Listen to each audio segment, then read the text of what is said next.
Everyone,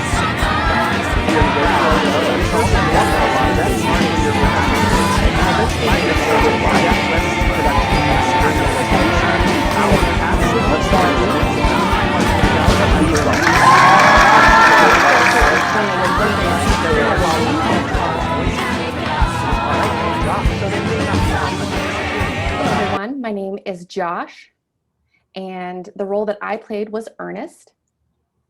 And this is all very new for me. I'm very excited. All right, Daniel. Hi, my name is Daniel Durant, and the character that I played was Mortz. Okay, Trishella. Hi, my name is Trishelle Edmond. This is my name sign, just like Texas. And I played the role of Martha. Sandra.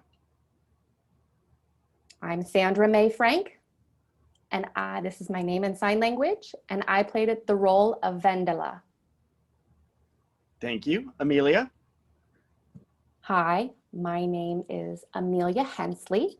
This is my name in sign language, and I played the role of Tia. And Alexandria. Hi, everybody. My name is Alexandria Wiles, and I had the very distinct honor in this production of working on the creative team as well as being a member of the ensemble in the show. I was the associate choreographer, and my role in the show was to cover for any of the deaf adult women, specifically Marlee Matlin. I was her coverage when she was unable to be in the show. These are not the only deaf members of our cast here with us today, both from Deaf West and on Broadway. We also want to recognize Russell, Marlee Matlin, Anthony Natali, Ren, Joey Antonio, Kara Gutierrez, Howie Seago,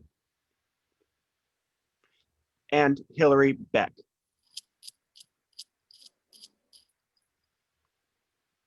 We also have the creative team and our ASL consultants as well.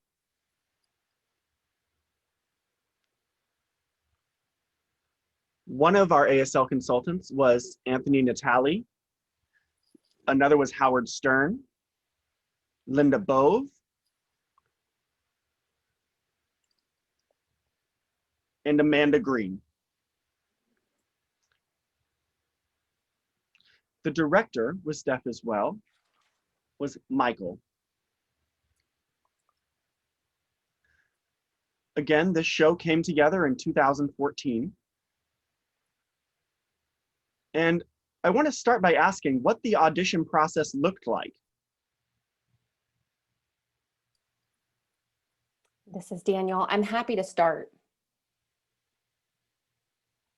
Before opening Spring Awakening, we actually started with a workshop of Spring Awakening before we decided to move forward with the show, just to see if it was workable. So we workshopped it for about 2 weeks, working on choreography, interpreting the music, and then we all came together to rehearse.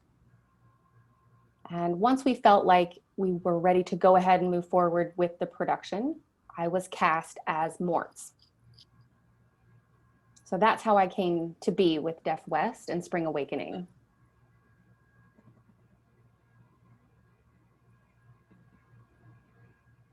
So I actually was in DC at the time and had to video myself for the audition and send it. I really didn't know what it was going to look like. It was actually sort of a terrifying experience for me. And I sent it to them and didn't hear anything for about a month. I was working at MSSD, which is the School for the Deaf in DC. And one morning I got an email. And it was actually Amelia, we were roommates at the time, texted me and asked if I had gotten an email. I hadn't seen it yet because it had been over a month since I had seen it. I'm living in DC. I sent it out to LA. I wasn't really expecting to hear back, and especially not to have the role of Wendella. So that's how I got here. Okay, next, anyone else? Yes, I had a very similar experience. I have worked with some Broadway events before, working on storylines, and so my journey actually started from there. Okay, Miles. Well, I hadn't had experience videoing myself doing ASL before I got into this.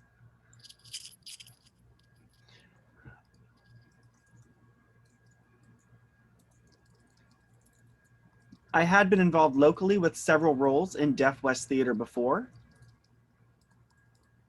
and several people reached out to me to be involved with this, so I worked with a friend of mine to video myself for the audition, and we had to do music. I also did a poem, and I also sent it in and didn't hear anything for quite some time. It was an interesting experience, but I was very blessed to be brought on board for this wonderful cast.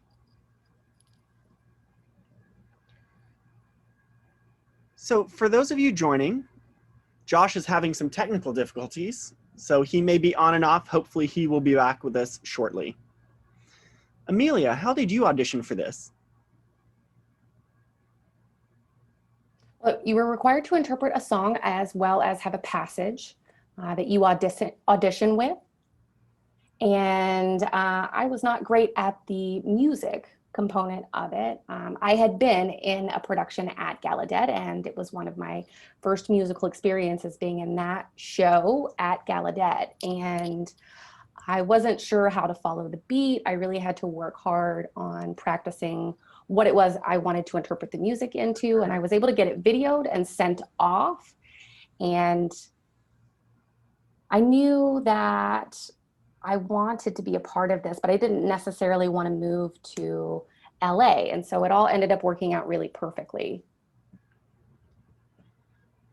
So when you got the role, were you thrilled? What were your feelings? What was your first reaction when you came into the room with this cast of deaf and hearing artists?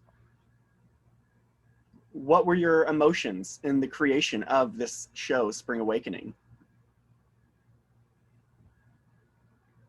Well, this is my third time working with Deaf West. And so I already had a little bit of the lay of the land. I was still really nervous when it came to Spring Awakening, just because it's a musical production and I am profoundly deaf. I can't hear a thing. And so I was going to have to rely on visual cues and vibrations. And at that point, I didn't really have any idea what it meant to be a part of a musical.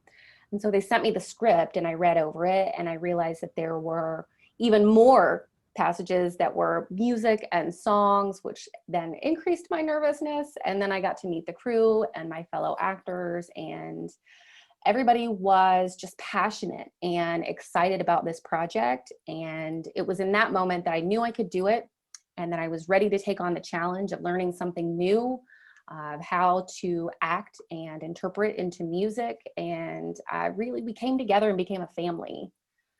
Looking back, I can just remember being incredibly nervous and apprehensive. And looking back, I regret nothing. It was such a great experience. Anyone else want to share their first experience? Yes, Sandra. So for me, the day we first got there, my cat had passed and I was in a very difficult place. But coming into this family, everyone was so empathic. My friends that I was familiar with knew me. And it just became a family very quickly. So my initial emotions changed from that day because I had lost my cat, but coming into this family and just chatting and having a conversation with everyone felt great from then on. We're gonna hold because Josh has come back to us right now. We're having some technical difficulties, so give us just a minute. Please accept my apologies. My computer crashed. I'm so sorry. No problems. We're glad to have you back. The important thing is that you're with us now.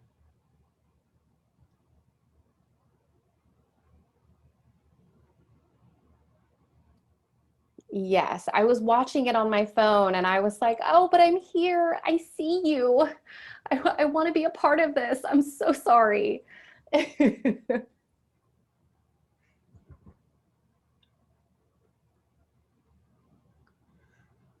We want to make sure that Elizabeth Green was mentioned.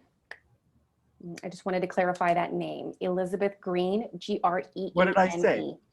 You said Linda, Linda Green.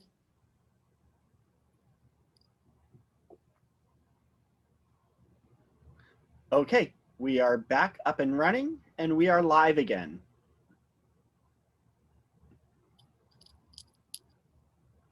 Thank you all for your patience, and thank you, Josh, for joining us again. Thank you so much. I'm so sorry my computer crashed. I want to clarify, one of our ASL consultants was actually Elizabeth Green. I got the name wrong earlier. So the next question is for Alexandria. You were involved in Big River at Deaf West, which was one of the first large, successful productions they did that toured. They had a very similar approach with a shadowing cast of mixed deaf and hearing artists. And the same director did Spring Awakening. So how was it being involved in Big River, and what was different about Spring Awakening? That's a fantastic question.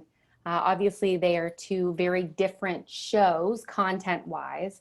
So they're kind of apples and oranges in that sense. Spring Awakening is more pop, more rock, whereas Big River production was not more flowy, but definitely a folk or folk style show.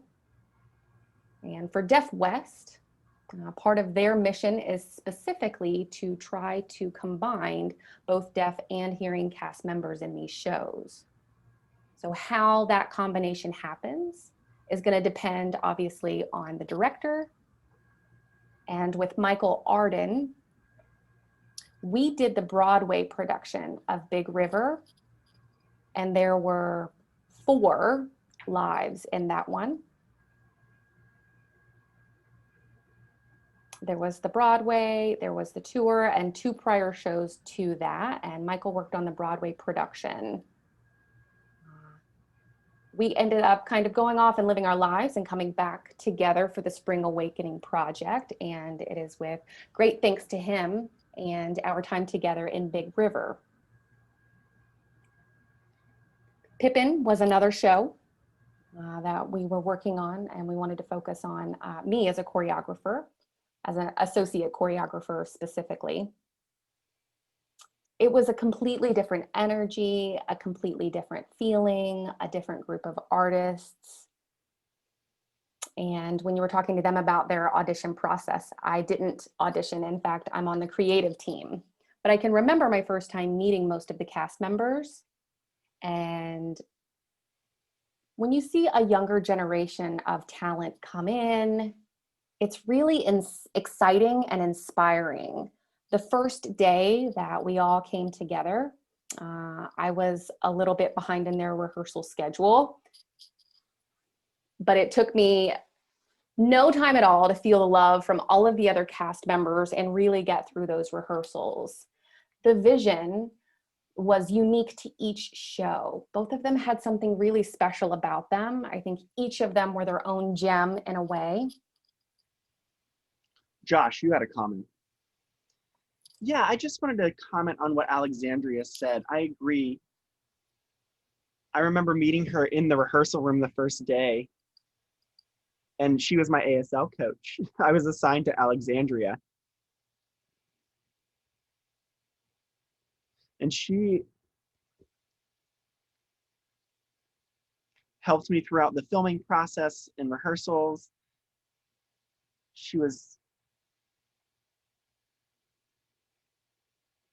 I didn't realize that she was deaf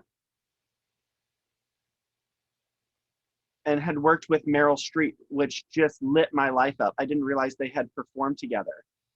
So that was an amazing experience meeting Alexandria. Yes, and Josh, you were one of the first persons to come up and help me feel welcome.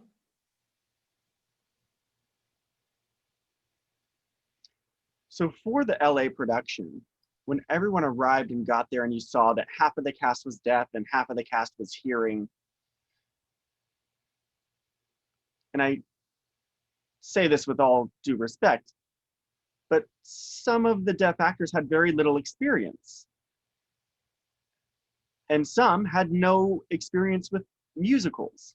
You also had a hearing cast who were learning sign language throughout rehearsals, and you were trying to mesh these two worlds together. How did that process coincide? How did it work for everyone?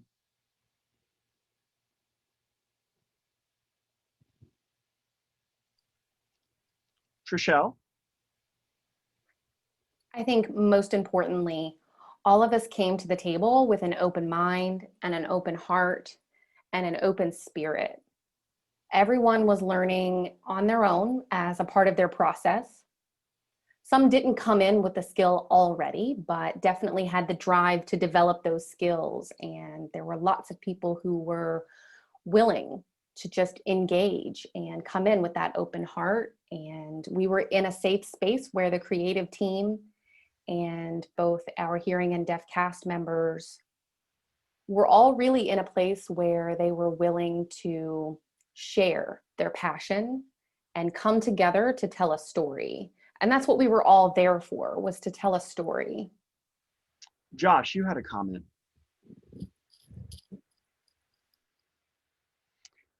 I remember when we first started this, Michael Arden's talked about being a painter and how he wanted to build this scene from the show. So when I came into the room, and it was clear that both sides, deaf and hearing casts, were learning from each other. They had to learn sign language from us. We were learning the music from them. The show has so many canons, overlaps, and we were working on dealing with all of that. And so to start, I didn't feel comfortable necessarily with doing a musical. So during breaks, we would talk with each other, mixing casts. We would go to the hearing cast to talk to them about the lines and the canons and how they overlapped because it wasn't clear in the script. And so we were writing it in the script for ourselves. And so in the script where they were side by side, when there were canons and overlaps, we would literally handwrite them over each other so we knew where they came in as we were practicing translating and interpreting these songs. So we had to work together in rehearsal and outside of rehearsal. We had so many times that we would work with the hearing cast outside of rehearsal because we all knew that we had to make this work. So it motivated them to learn sign language. It motivated us to continue working on the script, which was just so inspiring to work with them. And we would hang out and play games, and we really just became a family, and that helped them learn sign language and helped us learn with the show. So it was a really great experience, I think. Yes, I think that those relationships really helped to develop the show. The casting and during rehearsals, learning lines, even coming out of rehearsals, we were still learning from one another and connecting with one another. It was a cast of hearing people that were very willing and motivated to learn sign. And as Joey mentioned, many of us came in without any musical theater experience from our side, and coming together was such a growing experience. Miles. Yeah, we really had to work together on and off set. We had to get to know everyone, know their personalities. And to add to what Josh said, Michael Arden, our director, really painted the scene for us. And he definitely broke the ice from day one. We actually did icebreakers on a daily basis to help us get to know each other. And we became a family. There were no barriers, no boundaries between us.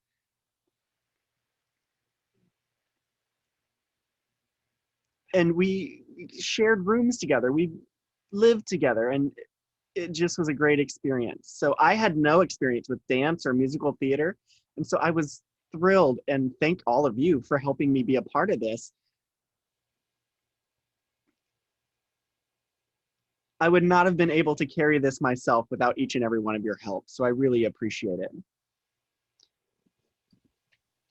Alexandria. Oh, how I miss you all. We forget that some of our hearing counterparts were also using musical instruments. So during those times that the hearing cast members had musical instruments, having to get used to those vibrations or how to choreograph that, and to see the outcome of all of the work that was put in prior to, just a lot of the little things that you had to learn on your own and then as a group, and people who are not dancers working with choreographers and getting support from everyone in the room. And I'm running over to help the hearing cast members with their ASL. So I think that it all ended up coming together really nicely.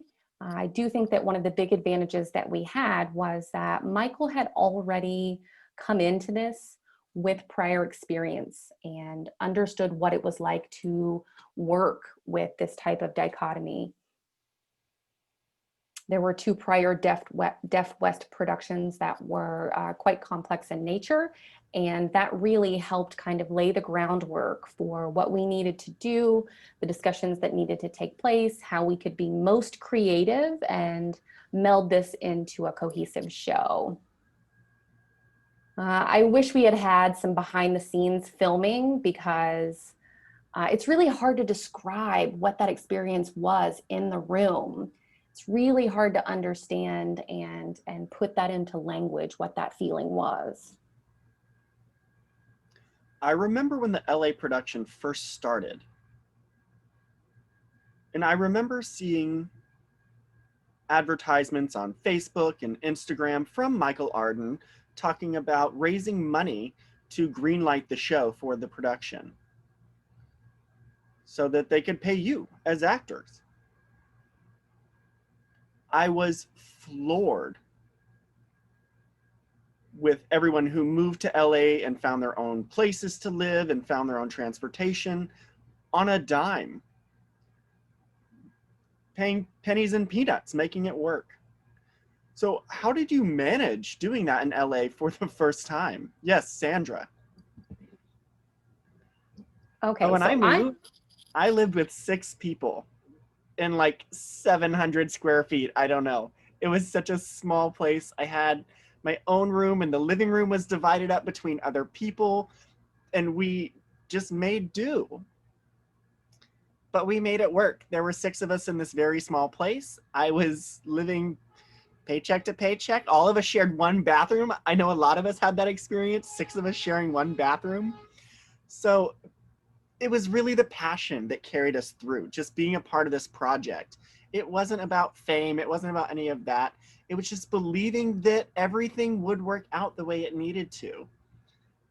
And it was a gamble.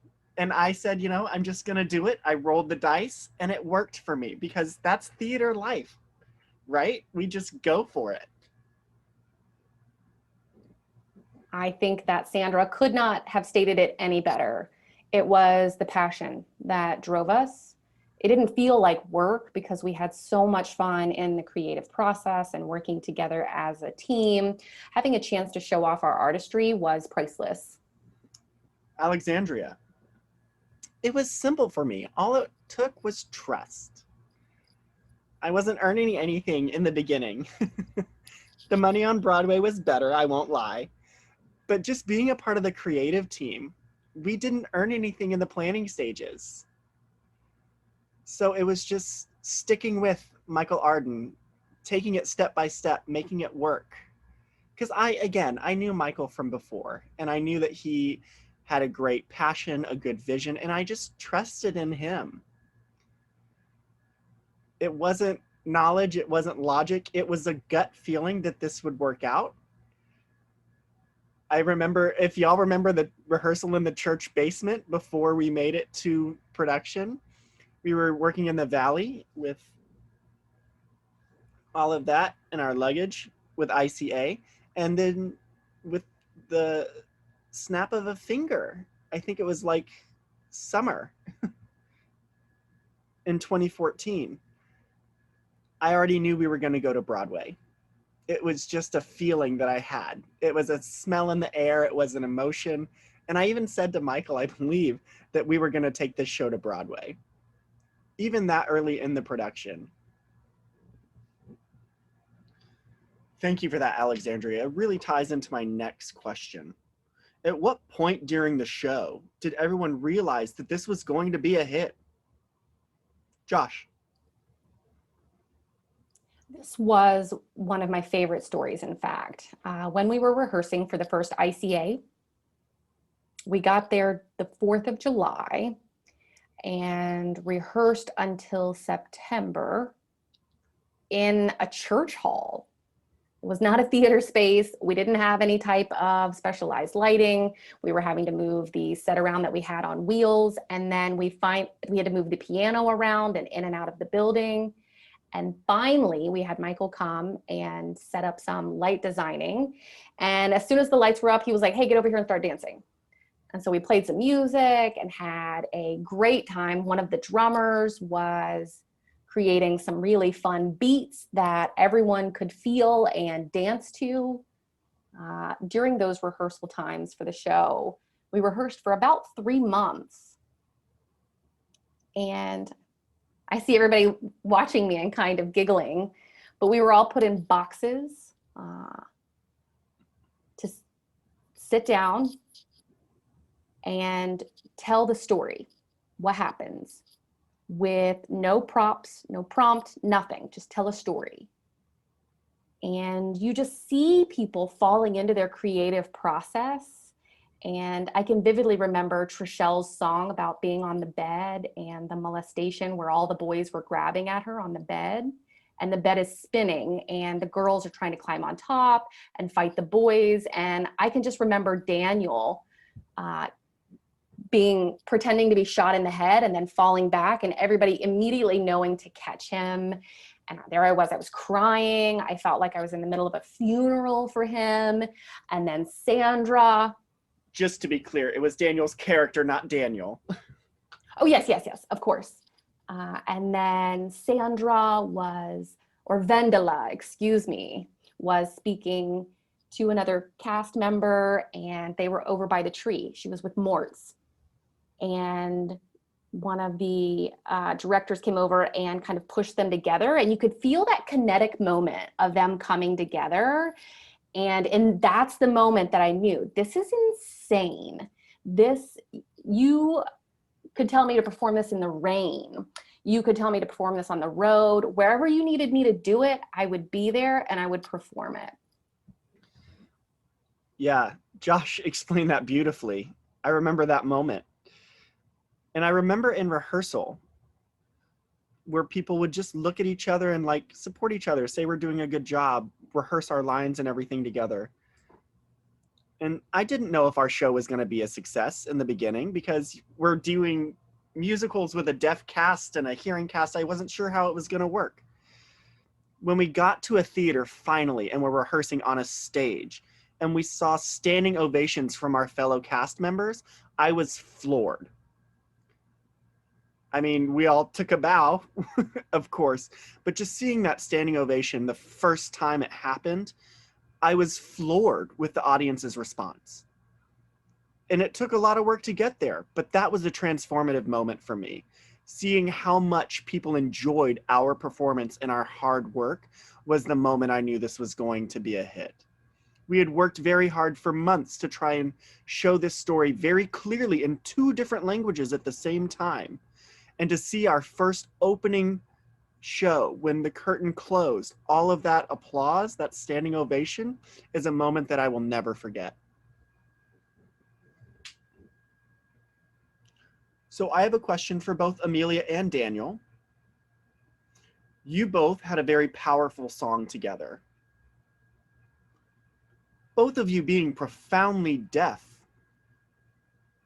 was it feel of the vibration? What were your frustrations in learning that song because it is so powerful and having to be on beat with the music? How did you feel? It's normal to have trepidation at the beginning. There's no confidence when you're trying something. There's the fear of failure, and you know that it's completely on you, and you don't want to be the one that messes up the show. We had such a strong team, and we had such a robust set of visual cues that I knew I always had those supports in place should I find myself offbeat, or should I find myself not in the right place in the lyrics? And then, of course, it starts to become muscle memory the more that you practice it. And once we got to Broadway, you wouldn't have any problems with maybe one person being a couple beats ahead or behind. Obviously not too far ahead or behind, but within a couple beats, we were able to get used to it. And then getting new songs was difficult. For 2 years, I got to sit back lightly and sing that powerful song with Daniel. I remember the first day we started that song, and of course I was nervous. I had read it from the script and I knew the words, but I didn't have a vision for what it was going to look like or how I was going to sign it even. Again, I have no prior musical theater experience.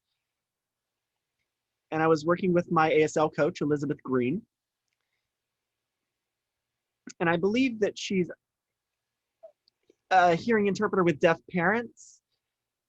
So I worked with her very hard on the rhythm and the beats of the music. And she worked very closely with me to help me stay on beat.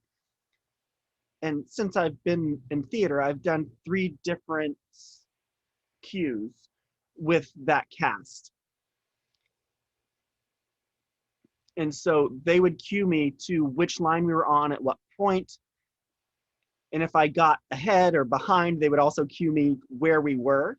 And so we worked very closely with the hearing cast to keep us on time. We also had lights that would cue us from the audience. When a light would go off, I knew that my song was starting, and that was my cue. When the light would come on, I would know that the song was ending, or those were also used for blocking, where we were supposed to be on the stage, when we were supposed to kneel or stand up and all of that. So we had visual cues from the cast as well as technical cues. There were also specific blocking points that would cue me to when a song or lyric was starting. So we had to memorize all of that as well.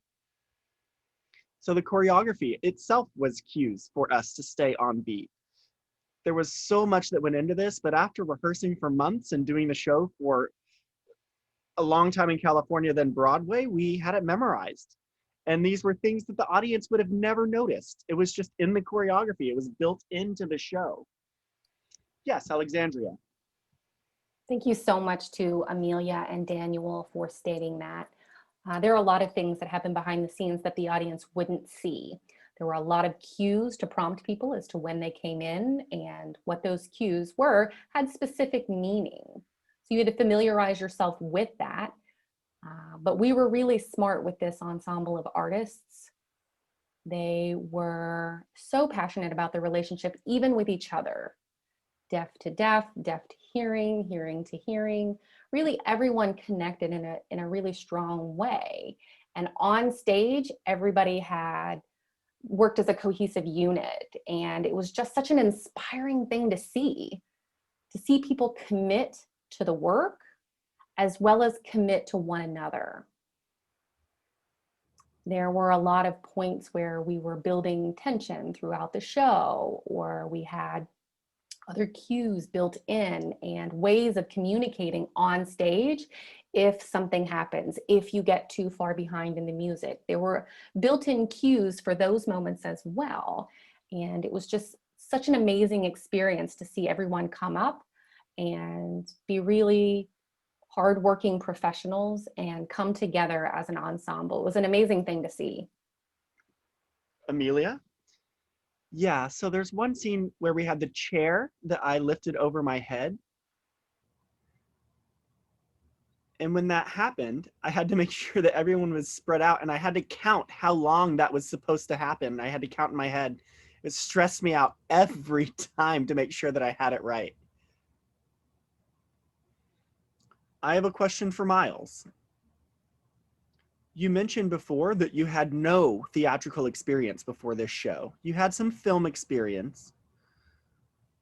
But how was that for you, your first role on stage in a live production? Did you feel like a fish out of water? It was a very dry environment for me, if you will, if I were the fish. I actually didn't have any film experience prior to being in the show. I had been on the back end. I was a crew member, but hadn't really had a whole lot of experience with acting. Enough experience to be familiar with productions and shows through television. However, everybody practiced patience with me. Everyone was willing to help me. Alexandria was great. I think that it was a willingness that everyone came to the table with.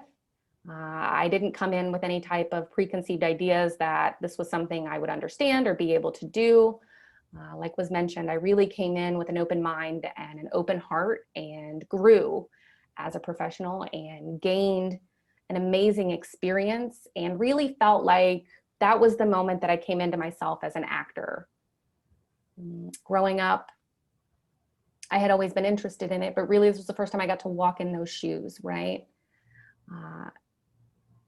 It wasn't long after that I really knew once Spring Awakening closed that I wanted to be a professional actor. You've got to do the work, and it takes years of experience and hard work to make it in this field and familiarize yourself with theater and all that it takes to be in shows. So our next question is for Sandra, Trishelle, and Daniel. In this show, we deal with a lot of heavy material.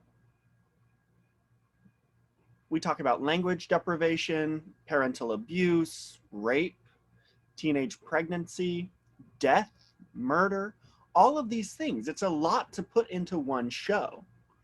During the performance. Well, you don't have to put it like that. Jeez.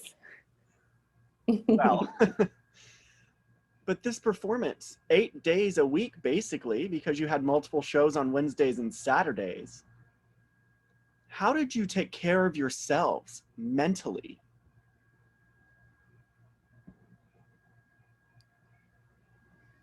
Sandra? Well, with Spring Awakening, I familiarized myself with the script. I knew what it was going into it. So I really looked at myself to make sure I could handle it. I had to separate myself from my character. What were my needs for myself? What were Vendela's needs for her in the show? And I really had to recognize that it's their story, not mine, and that I could handle this. So what really helped me, honestly, is it was during the summer. Had it not been, and I was winter and isolated and by myself, I probably wouldn't have made it through. But rehearsal during the summer and that time and that song about summer is what really carried me through it. And I know that the audience went through a lot of sad moments. And when Mort's had his struggles, it was a lot. So bringing up summer, and I think seeing the audience's relief during some of those songs was relief to me as well. And then after that, meeting with the audience, seeing how grateful they were, how they experienced the show was very helpful for me as well. Daniel? My character was Mort's, and he's a very dark character. He ends up killing himself at the end of the show. And I knew going in that he would be a very dark character and that it had a component of suicide. Looking into the role and really studying the character, I came to realize that Mort's, during the Broadway production, you're absolutely right. We had 1 day off a week, I think, 8 shows a week. Mondays, yeah, were dark day. Yep, Mondays. Oh, Josh is saying Wednesdays. That's odd for theater. Mondays are usually dark days. For whatever reason, they ended up scheduling, and that was the time where you could do interviews and media and that type of thing. But for the most, we didn't have any breaks throughout the day otherwise.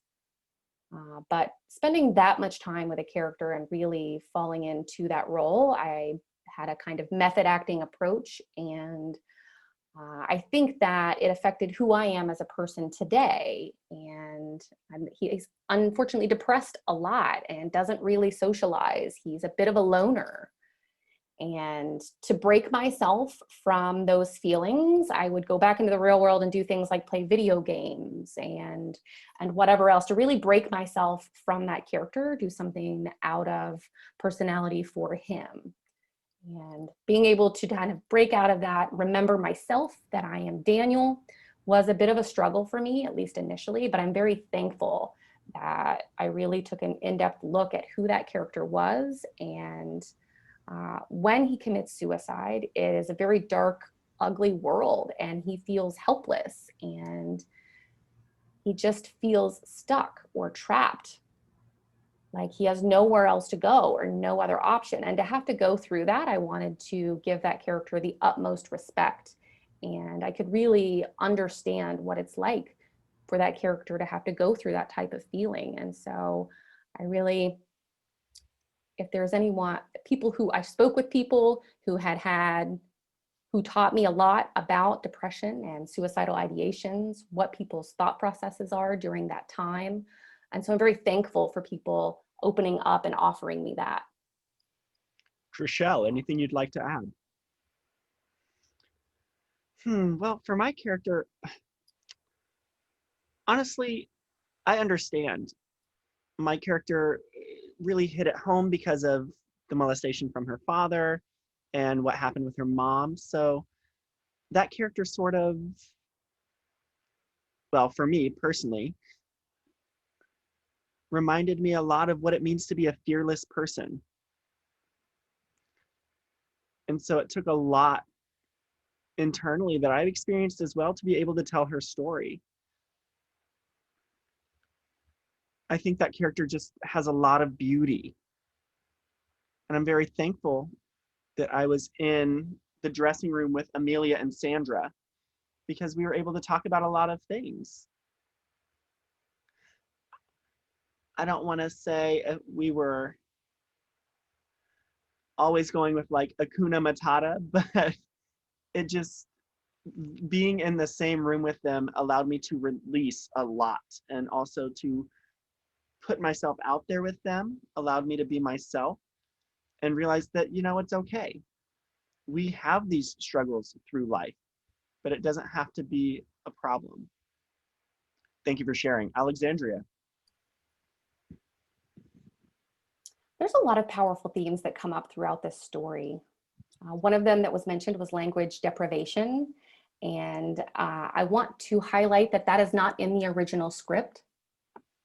It is in the adaptation that Deaf West took on, because that was one of the ways that we had such an amazing cast of brilliant deaf artists. We wanted to be able to tell this part of the deaf story as well, because during that time of Spring Awakening, this is set in the late 1800s.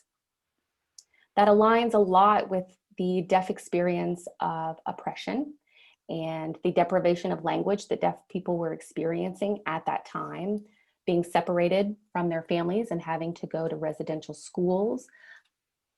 And the switch to oralism, I think that being able to weave that into the story of Spring Awakening with visual choreography, and just like a perfect example is in the classroom, everyone looks at Mort's. It's a mixed classroom of both hearing students and deaf students on the stage. And there are people who have deaf students that have to practice their speech. And that would have been appropriate for that period. Mort misses something in that moment or is unsuccessful in producing that speech, and he's very young. And to experience that at such a young age is a really marked moment for many deaf people, and it's really dark. The coming of age and becoming a teenager, you're already trying to figure out where your boundaries are. And that's huge. Those moments are huge for deaf people, and we felt it was important in our adaptation to bring that theme forward. Yes, Sandra. Well, and to talk about language deprivation, the parents who already signed still struggle. My parents who signed, I still struggle to relate to them because I didn't know if or not I was pronouncing something right. It's just a culture and having access to all of that. And even still today, my parents, when they reach out to me and ask me, or hearing parents in general reach out to me, and they learn sign language, and that was important for me. Sign language is an important part of deaf community, and I really appreciate my parents learning sign language. So I have a question for Josh. Can you see me? Okay. Yes, I can. Just wanted to make sure you weren't frozen. So Josh, when we talk about representation, you're an open gay actor, and you played a character, Ernst, who is going through his own sexuality struggles. Did that have an impact on you? It's funny. I came out when I was very young. The first time I came out, I was 8 years old. And then I came back out at 10 and again at 12. I went back in the closet and then back out 3 times at 8, 10, and 12. And so being a part of Spring Awakening was a really interesting experience for me because, you know, you hear a lot of people saying, it gets better, it gets better. And people keep saying that throughout the show, it gets better. And I didn't always feel that. Andy, who was my lover in the show, he was in the Smash TV show, and I'm a huge fan of him. And I had the opportunity to meet other gay people, and it was a really validating moment for me because I came from a small town where it had been reinforced that being gay is wrong and that it's a sin and whatever else. And so meeting other people who were like me, and then we had the second run at Wallace. I can remember, and you have to get really close face to face and almost kiss in the show. And that was in the newspaper at Gallaudet, saying that, oh, there's this openly gay character exploring his sexuality in the show. And I hadn't imagined myself having to talk about that as my own experience and liken it to my characters. But people have come up specifically to meet me. Adam Lambert, who is a gay singer, openly gay singer, came and said hello to me. And I knew that I had to find the confidence in myself. And I knew what those feelings were like. And so people coming to me, and deaf icons and Russell and Marley were such great team and castmate members. They validated my deaf identity above and beyond all, and really made sure that I was good to go. I feel set.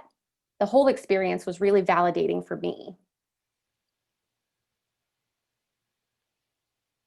So it started in LA, and then when it was announced that it was going to move to Broadway, what was your experience? I see Sandra's elated.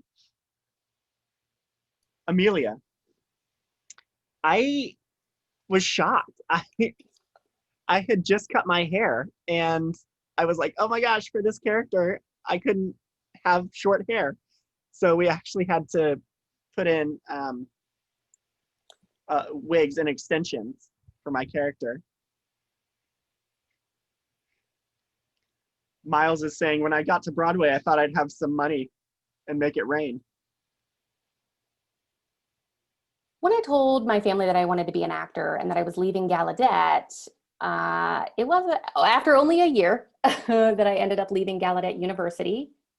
I was intending to take a leave of absence, and then DJ talked to me about maybe spring break and maybe going back to Gallaudet for a second semester was possible. I could do an online program, and I'm here to tell you I am not an online program kind of person. Then we had Spring Awakening at the Wallace, and I just knew with the team that I had and the ensemble I was working with that it wasn't the right time to go back to Gallaudet, that I wanted to have this experience first. The show closed on June 30th. From there, I was able to go home, and then the first week of July, my family said, hey, this isn't a joke anymore. You need to go to college. If Broadway works out, great. If it doesn't, Broadway will always be there. Your degree is important. And I kind of believed the opposite sense, that Broadway is a once in a lifetime opportunity and that I could go back to college at any time. And so I slept on it and woke up the next morning and realized we had gotten on Broadway and was like, hey, here it is. Look at it now.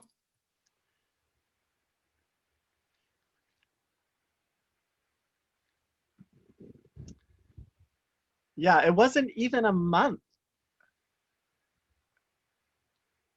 I was like, I had a house, I had friends in LA, and we were sort of on our own. We didn't have a lot of support in the beginning, to be completely honest.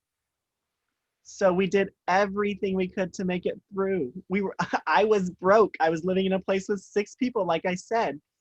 And it was just, honestly, it was stressful. It wasn't fun in the beginning because of the stress.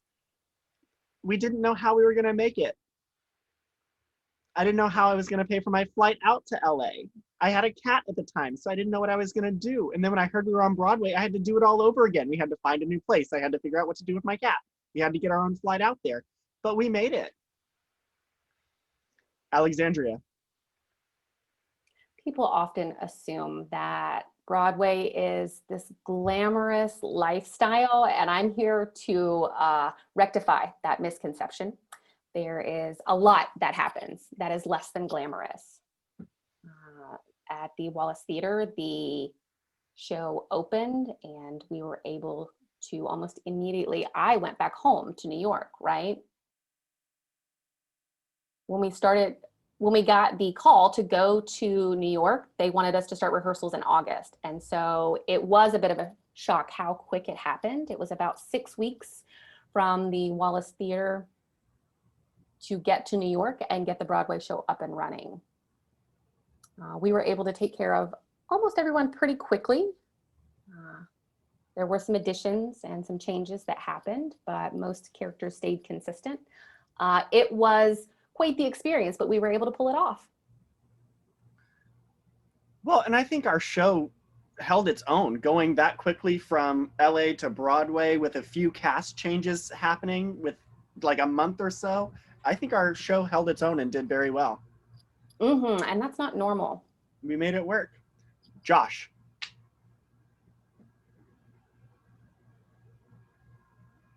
Sandra, Amelia, and myself lived together, and then Trishelle and some of the other characters had their own spaces. I actually went $20,000 into debt just to get myself on Broadway. And I think that Miles ended up having to get a credit card and we're having to borrow money from one another. But it was $20,000 just for us to get to move to New York City. So that gives you an idea of the cost and the commitment to the show. Yes, we got Broadway and we were paid during our time on Broadway, but I used that money just to pay off what I spent to do the job. Outfits for red carpet events. I mean, it includes so many different components. Wow, Miles. Yeah, and just so you all know, I will finally be paying off my trip to New York next month. But yeah, I feel you, Josh. I did the same thing. Ooh, bless you. Wow, the sacrifices that you all made to make this happen. Whew. Thank I just you. love you so much. It was worth it. So we've talked about the show and Spring Awakening. It was not written with the intention of having deaf actors play these roles. And I know that we have faced issues with some of our deaf audience members that came to the show. Some of the hearing cast members sign and speak at the same time.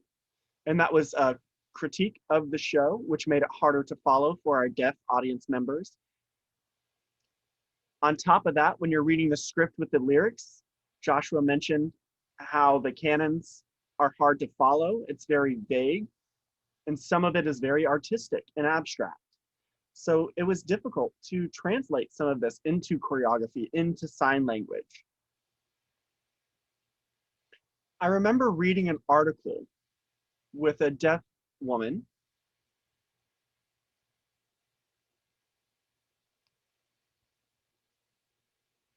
saying that she had a hard time following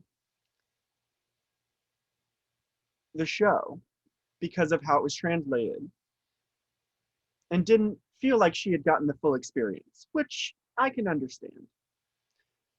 With all of those challenges that you faced, are there any things you wish you would have done differently, or anything you would have changed to make the experience better for audience members? Daniel. As an actor, yes, we go out, we meet our audience members after shows, and that was a comment that came up often, was that they didn't completely understand the hearing cast members signing. And honestly, being an ensemble member of the show, it was hard for me. I don't see it from the audience perspective, and I didn't necessarily get it until I went to Orson, or Our Son, Our Town, interpreter correction, until I went to the Deaf West show, Our Town. And then I really got an understanding of what it was like to be a deaf audience member. I'm not sure in terms of how we could have improved that, but there was access in both languages for both our deaf and hearing audience members. Those hearing actors who were on stage could sign, and maybe there could have been some improvements to their language fluency, or we could have brought on actors who were already signers, who were already fluent in American Sign Language. So there's no clear answer to how you can do it better necessarily. I think my response is maybe having a dramaturge before the show come out and explain what the experience is going to be like for both audiences. So you have someone telling people what to expect. They can cover the themes that'll come up throughout the show, talk about how the abstract concepts that come up were made into concrete language choices, so that the audience sort of has a perspective of what they're going to be seeing. Maybe that's an answer, just so everyone has clear expectations that it is going to be a unique experience. Going to theaters with my hearing colleagues, they also say sometimes, half the time really, they're missing what's being said on the stage, what's happening. So I think the entire experience doesn't necessarily have to depend on the words. I think it's more a lack of exposure or clear expectations about what the experience will be. Via the music or the play itself, I think that's a mutual experience between deaf and hearing audiences, that they both miss some things that are happening. Our production was very assimilated between ASL and choreography, the imagery that we used. The trees were living human beings that moved. So I think that alone is a unique experience for either audience, deaf or hearing. It's never been done before. So there's a lot of information when you go to a show that's thrown at you, and it's hard to decide what you're going to watch, what you're going to take from it. Yes, Josh. I think what Alexandria and Amelia were just talking about is this was a show that was written and intended to be for an entirely hearing cast. That style of theater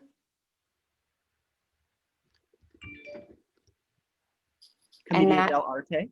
That is Commedia dell'arte. Understanding the roles and styles, it's a very specific style of theater. How the characters communicate their story throughout the show sometimes is even without words.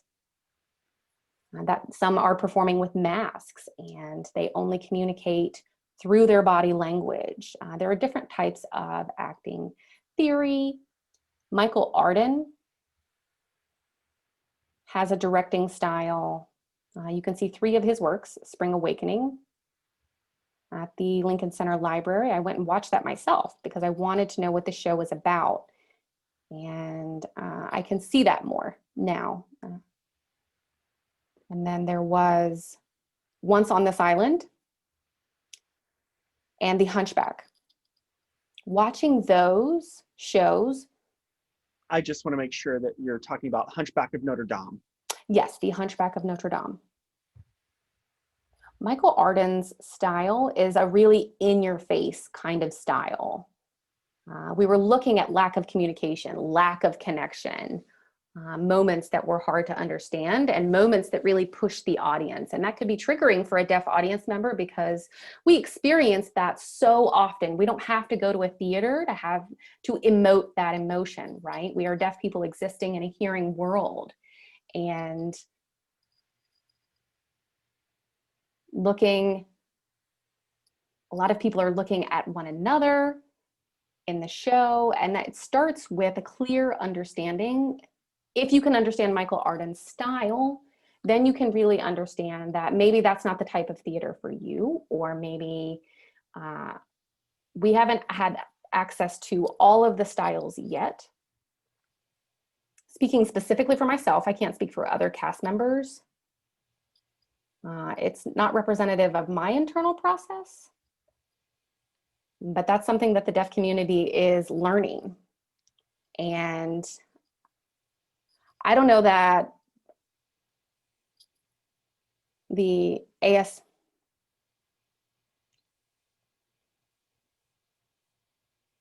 So working at Wallace Theater with Amelia, she sort of dragged me into it. But I don't know if you remember, people did complain about the signing. And you can say that the ASL at Hunchback was an interpretive choice. I didn't like it. Amelia dragged me to the show. So it's just something that I wasn't able to grasp. I didn't like that show, and that just wasn't the style for me. So I think I have my own character and I have my own reading of the lines, and I offer what I think those lines mean. It's my interpretation, but ultimately it's the director's decision and the choreographer's decision to tell their vision and their story through us. So not every style of theater is everyone's preference. I'm looking at the clock. We're almost out of time.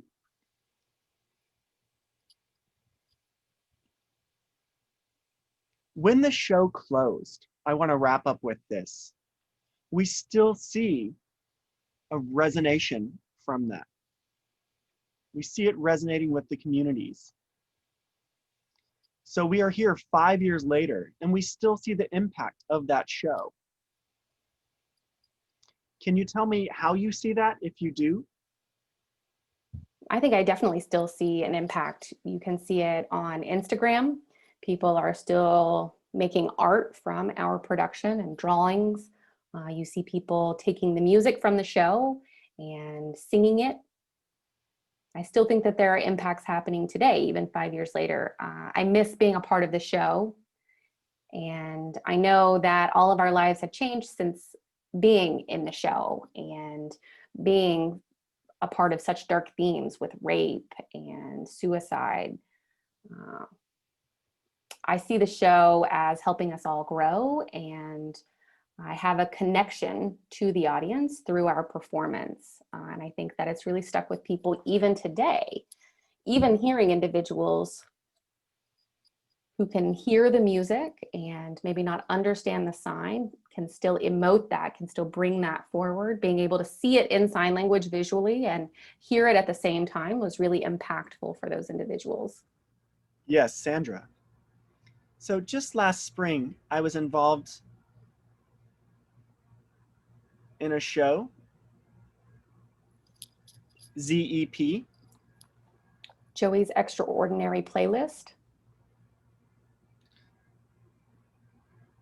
And the character that I had, I would not have been able to play without having my role as Vendela. I love Broadway, I love music, and that TV show is about a character that wants to be in Broadway, wants to be on stage in musicals. And so I remember that feeling myself of wanting Spring Awakening to go to Broadway and wanting to be a part of it. And that really helped me develop my character, and especially at bilingual. Josh? Everyone has frozen on my screen. Okay, so my character Abigail came from the character and my life of wanting to be on Broadway in Spring Awakening. And so that was Sandra wanting to be Vendela, and that helped me be Abigail, wanting to go to Broadway as well as my character in that show. I mean, I've been involved in many musicals afterwards, and I always have people tell me that they loved me in Spring Awakening, and that's always great to hear. But it's still a huge impact on my life, having that experience. Yes, Hollywood and being in LA and being in movies. I think Switched at Birth and several other productions. People will often come and say, oh, I heard you were in the Spring Awakening show. Even in Hollywood, word has gotten back that we were all a part of this cast with Spring Awakening. And I think that it raised awareness as to what deaf cast members and actors and actresses could bring to the table. And it was a bit of a surprising impact that it's lasted this long, but we're very happy about it. Amelia, I think that experience has also opened doors for other deaf performers. It was nice to have more opportunities because that show was so impactful on Broadway, and it opened people's minds, I think, a little bit to what our experience is. And I think there were deaf performers before that thought they would never make it to Broadway, but then saw the show and realized that now these doors are open. And I think that that's been an amazing impact. We've had a few deaf touring productions and a few TV shows, but I think it'd be great for us to move into the film industry too. Every once in a while, I'll get an Instagram message or a Facebook message and say, oh, I saw you in Spring Awakening, even though it was 5 years ago. And these people will say, you know, it inspired me to want to learn ASL for my son or for another person that I know. And so just being able to bring awareness to American Sign Language, parents with deaf children or deaf parents with hearing children, it was a great experience to see that continue forward. What really, really gets to me the most is how people comment on the phenomenal job of the cast and the crew. I am venturing to say that we have saved a lot of people's lives with this production I who believe that. struggled with suicidal thoughts and things like that came to see us. And just the story of the show is very heart-wrenching, but also inspirational in terms of saving lives. And I'm really, really thankful to have been a part of this. So I want to thank the cast and everyone here and the crew. And I still hold this very dear to my heart. And I think that we're still saving lives today. Alexandria. It was so beautifully stated. I'm not sure that we should end on anything else. I do want to say that something that happened or came from the Broadway production of Spring Awakening personally, as being a part of the creative team and being the associate choreographer, was that the ASL team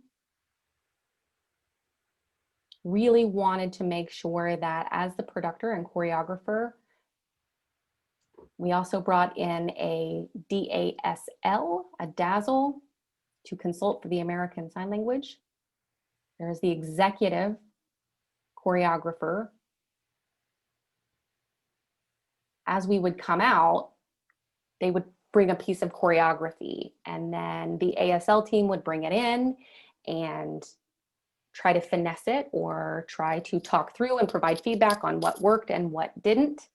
And so being able to bring the DASL, the dazzle, into the production was protection for our intellectual property as the creative team. And in the playbill, where are we putting those individuals, right? It's a weekly job. Do you get a percentage of the creative work? Do you get health and pension? There had been nothing prior to that. So personally, I realized that that was something that needed to change. There were many brilliant people out there who are committed to the art of language and being able to put that into a show and a theatrical production. And often those people are walking away with nothing but memories, no kind of monetary compensation. So I reached out to the EDC and educated them about that. And they were open to listening to the process of what a DASL did, a Director of American Sign Language. And I think that it really helped to protect those creative artists as well, because this was a really defining moment when Spring Awakening came around. The amount of work and commitment that was put into it from these dazzles is not seen, and they were not necessarily compensated for that other than the experience. So that was one thing that I'd like to change. So our last question before we wrap up. At the end of the show, Purple Summer is a song that wraps up the entire show.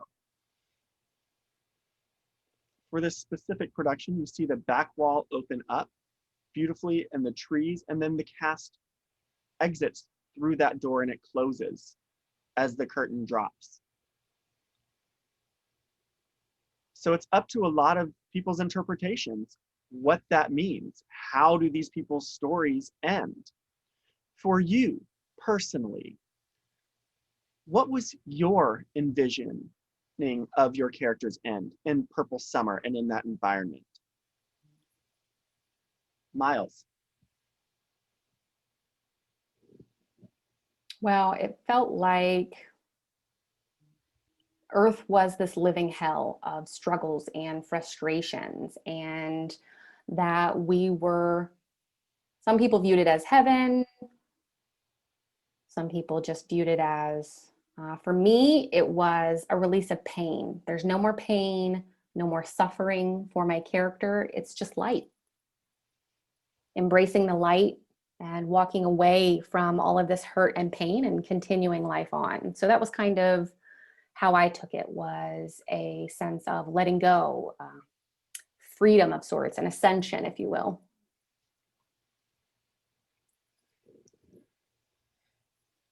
I feel very much like Miles does. Purple Summer is the end of a show where a lot has happened, a lot of turmoil. And it's just this sense of letting go. The darkness happens, and whatever happens after that is what it is. For me, Purple Summer meant we had all been fighting for ourselves. And we know who we are. Every person has components of intersectionality. Every person is intersectional, right? We all have a multitude of identities and they intersect with one another.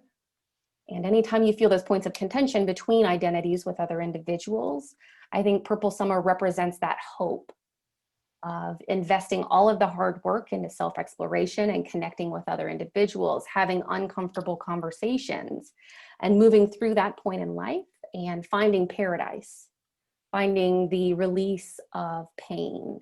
And I think that song that closes out the show it's a pretty dark show. And so this is kind of the bow on the package, on the present, right? We're wrapping up the show and we want to resolve that dark sense of foreboding and represent this letting go of frustrations and experiences. We have a pop of color and flowers. You see the darkness coming up the sides of the show, and then there's this light and flower in the middle. And so leaving people with that sense of lightness and promise was what it represented for me.